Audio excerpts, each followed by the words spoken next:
Assalamualaikum warahmatullahi wabarakatuh.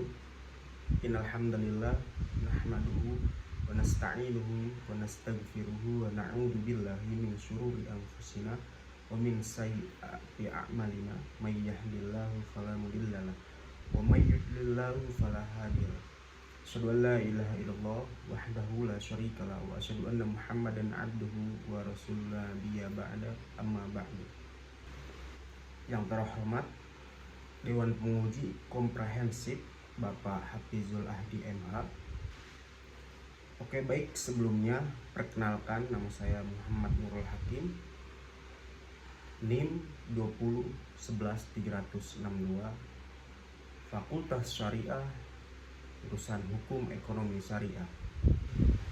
Baik, di sini saya akan sedikit menjelaskan terkait materi pendukung ujian komprehensif yang berkaitan dengan zakat, infak, dan wakaf. Baik, yang pertama saya akan sedikit menjelaskan pengertian terkait dengan zakat. Zakat adalah harta yang dikeluarkan untuk mensucikan diri kita yang sudah terdapat ketentuannya. Adapun mengenai dengan dasar hukumnya terdapat pada Al-Quran surat Al-Baqarah ayat 43 yang berbunyi A'udzubillahi minasyaitonir rajim. Bismillahirrahmanirrahim. Yaqimus sholata wa atuz zakat warka'u ma'ar raki'in. Yang artinya dirikanlah salat dan tunaikanlah zakat dan rukulah bersama orang-orang yang ruku. Baik, adapun orang-orang yang berhak menerima zakat yaitu yang pertama ada fakir. Orang fakir yang pertama yang berhak menerima zakat. Siapa sih orang fakir? Orang fakir adalah orang-orang yang memiliki harta namun sangat sedikit. Mereka tidak berpenghasilan dan hampir tidak memiliki apa-apa sehingga tidak mampu memenuhi kebutuhan pokok hidupnya. Yang kedua ada orang miskin. Orang miskin di sini berhak menerima zakat. Orang miskin orang yang mempunyai harta tetapi hanya cukup untuk memenuhi kebutuhan makan dan minumnya sehari-hari. Lebih dari itu tidak cukup. Yang ketiga, ada amil. Amil adalah orang yang berhak menerima zakat. Mereka mengumpulkan zakat dan mendistribusikan kepada orang-orang yang berhak menerima zakat.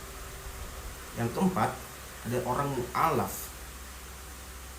Mu'alaf adalah orang yang baru masuk Islam dan mendapatkan hidayah dari Allah SWT. Yang kelima, dari riqab. Orang yang berhak menerima zakat itu orang yang hamba atau budak yang ingin memerdekakan dirinya. Yang keenam ada ghorim.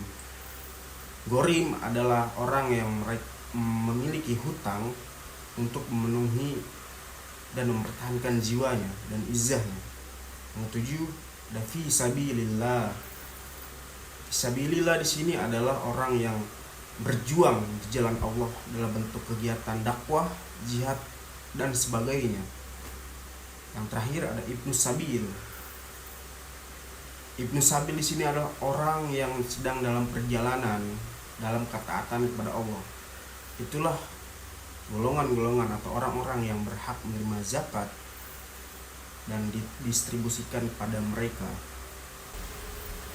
Jenis-jenis harta yang wajib dizakati meliputi yang pertama penghasilan dalam bekerja. Yang kedua ada penghasilan dalam berdagang. Yang ketiga itu hasil pertanian dan perkebunan atau peternakan. Yang keempat, simpanan logam mulia. Yang kelima, kepemilikan saham. Keenam, tabungan diam.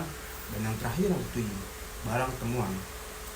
Adapun undang-undang yang mengatur zakat yaitu Undang-Undang Nomor 23 Tahun 2011 tentang pengelolaan zakat. Di dalamnya, pengelolaan zakat yang diatur dalam undang-undang tersebut meliputi kegiatan perencanaan, pengumpulan, pendistribusian, dan pendayagunaan dalam upaya mencapai tujuan pengelolaan zakat dibentuk dalam Badan Amil Zakat Nasional atau yang disingkat Basnas yang berkedudukan di kota, negara, Basnas provinsi, dan Basnas kabupaten kota. Hikmah dalam berzakat yang pertama yaitu menyempurnakan iman, kedua membersihkan harta, ketiga menghapus dosa, keempat mempererat persaudaraan, kelima melatih kerendahan hati, dan yang keenam meningkatkan rezeki. Baik, selanjutnya kita beranjak kepada materi infak. Infak adalah harta yang dikeluarkan untuk mensucikan diri kita, tapi tidak memiliki batasannya. Infak sesungguhnya diambil dari kata anfaqo yunfiku, yang berarti membiayai atau menjalankan. Sementara itu, di dalam Kamus Besar Bahasa Indonesia, infak adalah suatu upaya untuk mengeluarkan harta yang diantaranya mencakup non-zakat. Jadi, infak dapat didefinisikan yaitu sebagai upaya menjalankan perintah Allah Subhanahu wa taala dengan cara membelanjakan harta dengan tujuannya adalah di jalan kebaikan.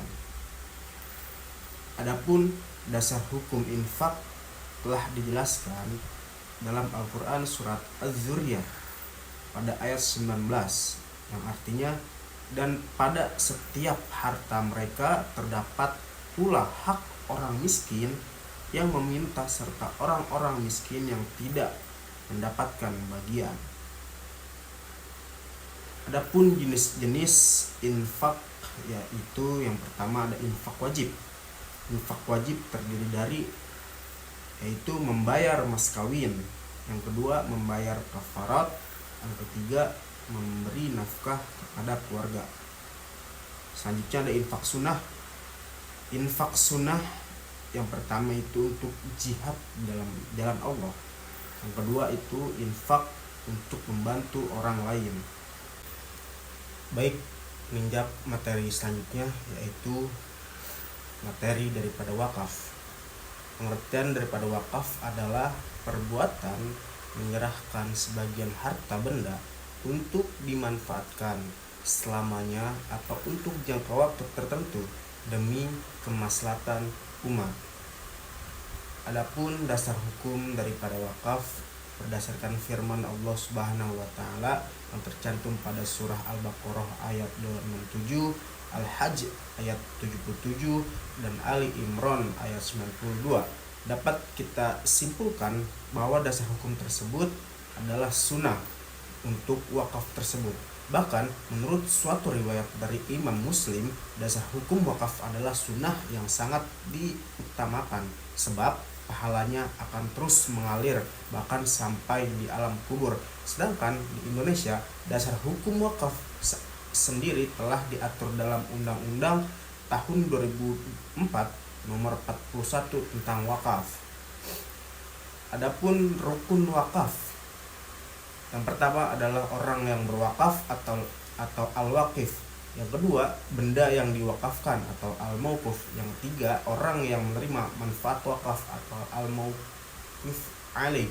Dan keempat, lafaz atau ikrar wakaf. Syarat-syarat wakaf. Yang pertama, syarat-syarat orang berwakaf atau al-waqif ada 4, yaitu yang pertama ada pemilik secara penuh harta itu, yang kedua berakal, yang ketiga baligh, dan yang keempat mampu bertindak secara hukum atau rasyid. Yang kedua, syarat-syarat harta yang diwakafkan atau al-mauquf yaitu harus barang yang berharga.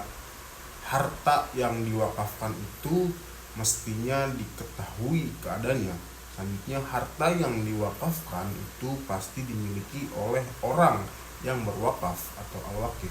Selanjutnya, harta itu mestilah berdiri sendiri, tidak melekat kepada harta lain, atau disebut juga dengan istilah ghairu sa'i.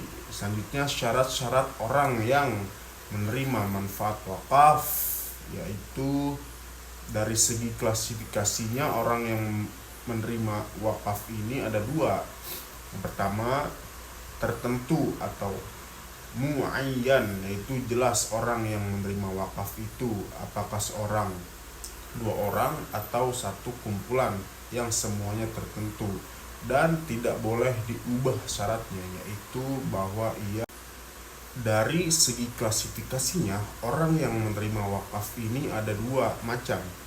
Yang pertama, tertentu atau muayyan, yaitu jelas orang yang menerima wakaf itu apakah seorang, dua orang, atau satu kumpulan yang semuanya tertentu dan tidak boleh diubah syaratnya, yaitu bahwa ia mestilah orang yang boleh untuk memiliki harta. Maka orang muslim, merdeka, dan kafir zimmi yang memenuhi syarat ini boleh memiliki harta wakaf. Adapun orang bodoh, hamba sahaya, dan orang yang tidak sah menerima wakaf, yang pertama, tidak tertentu atau ghairu muayyin, yaitu tempat berwakaf itu tidak ditentukan secara terperinci. Umpamanya seseorang untuk orang kafir, miskin, tempat ibadah, dan lain sebagainya. Syaratnya yaitu pertama ialah bahwa yang menerima wakaf itu mestilah dapat menjadikan wakaf itu untuk kebaikan dengan dapat mendekatkan diri kepada Allah. Jenis-jenis wakaf, yang pertama, wakaf ahli atau biasa disebut dengan wakaf keluarga. Ini adalah wakaf yang dilakukan kepada keluarganya dan kerabatnya. Yang kedua, wakaf khairi adalah wakaf yang diberikan untuk kepentingan umum. Yang ketiga, wakaf mustarok adalah wakaf yang mana pengguna harta wakaf tersebut digunakan secara bersama-sama.